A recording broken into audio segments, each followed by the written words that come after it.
ছবি দেখা যাচ্ছে ইন্ডির নির্বাচন সদন অভিযান, আর সেই অভিযানকে কেন্দ্র করে এই মুহূর্তে নয়াদিল্লির রাজপথে একদম ধুমধুমার পরিস্থিতি, যেখানে তৃণমূল সাংসদ মহুয়া মৈত্রকে দেখা যাচ্ছে তিনি ব্যারিকেড উঠে টপকানোর চেষ্টা করছেন।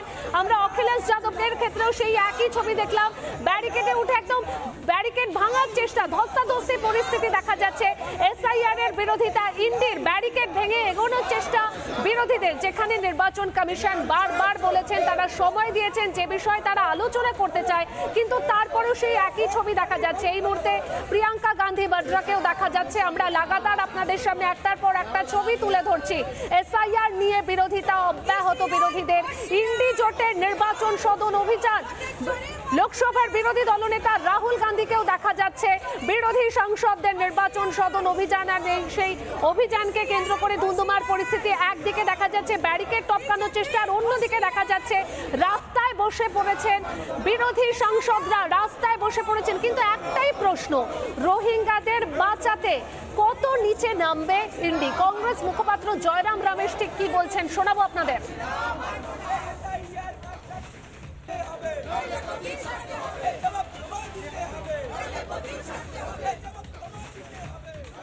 कमीशन को एक दस्तावेज पेश करना चाहते हैं एसआईआर को लेकर, यही हमारी मांग थी।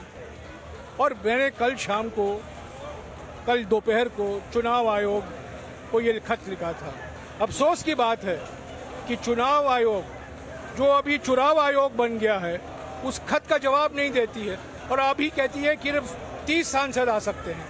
हमारी मांग थी कि सारे विपक्ष के सांसद सामूहिक ढंग से उनको एक दस्तावेज पेश करें। अभी हमें यहीं रोका गया है, निर्वाचन सदन तक हमें चलने नहीं दी जा रही है। राहुल गांधी से बार बार करें प्रूफ दीजिए, प्रूफ का पता नहीं है, तो यही हाल है। पेगासस में प्रूफ दिया था, सुप्रीम कोर्ट में अपना मोबाइल दिया था, किसी का दिया था। राफेल में कोई प्रूफ दिया था, अभी भी प्रूफ नहीं देते हैं। इस तरह से तो देश नहीं चलता। मोटी बात यह है, बार बार हारते हैं, वोट नहीं मिलता, उसी की खींच है। রাহুল গান্ধী কোথায় কোন ডকুমেন্ট শো করেছে? প্রত্যেকটা ডকুমেন্ট যা শো করেছেন তার উত্তর নির্বাচন কমিশন দিয়েছে। আর আমি নির্বাচন কমিশনের মুখপাত্র নই, কিছু বলার থাকলে সরাসরি চলে যান সুপ্রিম কোর্টে। এর আগেও রাহুল গান্ধী রাফেল নিয়ে ক্ষমা চেয়েছেন, তারপরে সাভারকারজি নিয়ে ক্ষমা চেয়েছেন, চৌকিদার নিয়ে ক্ষমা চেয়েছেন। এখন সুপ্রিম কোর্টে মামলা চলছে, এখন এখানে চলে গেছেন, এখানেও ক্ষমা চাইতে হবে। উনি এবার উপাধি পাবেন ক্ষমাশ্রী। আর তৃণমূল কংগ্রেস রাহুল গান্ধীর হাত ধরেছে, তো এও ডুবছে, ও ডুববে। জগন্নাথ দেবকে সাক্ষী রেখে বঙ্গোপসাগরেই ওই দীঘাতেই তৃণমূল কংগ্রেসের বিসর্জন, কেউ আটকাতে পারবে না। देखिए, एसआईआर जब से इलेक्शन कमीशन ने शुरू किया है तब से हमारे विपक्ष की नींद उड़ी हुई है, क्योंकि वो जो जिस वोट बैंक के ऊपर भरोसा करती है ना, वो वोट बैंक वही वोट बैंक है। अगर बंगाल की बारे में बात करें तो टीएमसी वोट बैंक कौन सा वोट बैंक है? बांग्लादेश से आए हुए घुसपैठिए मुसलमान और रोहिंगा, इनके नाम अगर इलेक्शन कमीशन अगर लिस्ट से बाहर कर देगा तो तृणमूल कांग्रेस को इलेक्शन जीतना इम्पॉसिबल हो जाएगा। तो वो तो लड़ेगा ही, इसी कारण से लड़ रहे हैं, चिल्ला रहे हैं। चिल्लाने दीजिए।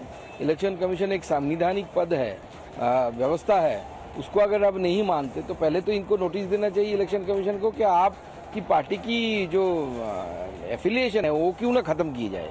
तो आप इलेक्शन कमीशन को, जब आपका पार्टी को रिकॉग्निशन दिया जाता है, उस समय आप साइन करते हैं, ओथ लेते हो कि वो बोलते हो कि आप इलेक्शन कमीशन के रूल्स एंड रेगुलेशन को मानोगे। ভোটার তালিকার বিশেষ সংশোধন ঘিরে এই মুহূর্তে তোলপাড় দিল্লির রাজপথ, যেখানে রাস্তায় বসে পড়ে রীতিমতন ধর্ণা দিচ্ছেন এনডি জোটের সাংসদরা, সেই ছবি আপনাদেরকে দেখাচ্ছে। আর অন্যদিকে ব্যারিকেড টপকানোর চেষ্টা তৃণমূল সাংসদ মহুয়া মৈত্র সহ অন্যান্য সাংসদদের, অর্থাৎ যে ছবি দেখা যাচ্ছে নির্লজ্জতার সব সীমা ছাড়িয়েছে এনডি, ব্যারিকেড ভাঙার চেষ্টা তৃণমূল সাংসদদের, সেই ছবি আপনাদেরকে দেখাচ্ছি। মহুয়া মৈত্র, তৃণমূল সাংসদ মহুয়া মৈত্র একদম ব্যারিকেডের ওপরে, অন্যান্য তৃণমূল সাংসদরা তারাও ব্যারিকেড টপকানোর বোঝানোর চেষ্টা করছেন, কমিশন সময় দিয়েছে, কিন্তু তারপরেও কেন এই ধরনের আচরণ? রাস্তায় বসে পড়ে বিশৃঙ্খলা তৈরি করার চেষ্টা করা হচ্ছে। বিরোধী সাংসদদের নির্বাচন সদন অভিযানকে কেন্দ্র করে ধুন্ধুমার পরিস্থিতি। এসআইআর, নির্বাচন কমিশন বলে দিয়েছে যে গোটা দেশেই এসআইআর হবে, প্রত্যেকটা রাজ্যে এসআইআর হবে, কিন্তু এই ঘোষণার পর থেকে বিহারে ভোটার তালিকার নিবিড় সংশোধন হওয়ার পর থেকেই আমরা যে ছবি দেখেছি, লাগাতার বিরোধিতা ইন্ডি জোটের শরিকদের। আমরা বাদল অধিবেশনেও দেখেছি, বারবার মুলতবি হয়ে গেছে অধিবেশন ওই বিরোধিতার কারণে। আর এবার দেখা যাচ্ছে নির্বাচন সদন অভিযানকে কেন্দ্র করে দিল্লির রাজপথে এই মুহূর্তে ধুন্ধুমার। অভিযানে 200 জন সাংসদ, বিরোধী সাংসদদের নির্বাচন সদন অভিযান। এসআইআর নিয়ে বিরোধিতা অব্যাহত বিরোধীদের, কিন্তু এসআইআর হলে আপত্তিটা কোথায়? এসআইআর হলে স্বচ্ছ ভোটার তালিকা তৈরি হবে। আমরা আমাদের এই বাংলায় যে ছবি লাগাতার রোজ দেখতে পাচ্ছি, বিভিন্ন প্রান্ত থেকে দেখা যাচ্ছে অনুপ্রবেশকারীরা বাংলাদেশ থেকে অবৈধভাবে অনুপ্রবেশ করে এদেশে ভুয়ো নথি দিয়ে একের পর এক বিভিন্ন শংসাপত্র তৈরি করে ফেলছে। ভোটার নানা ধরনের কন্টেন্ট দেখার জন্য লাইক করুন, শেয়ার করুন আমাদের ফেসবুক পেজ, সাবস্ক্রাইব করুন আমাদের ইউটিউব চ্যানেল। পাশাপাশি অন্যান্য ব্রেকিং নিউজের জন্য অবশ্যই চোখ রাখুন রিপাবলিক বাংলায়।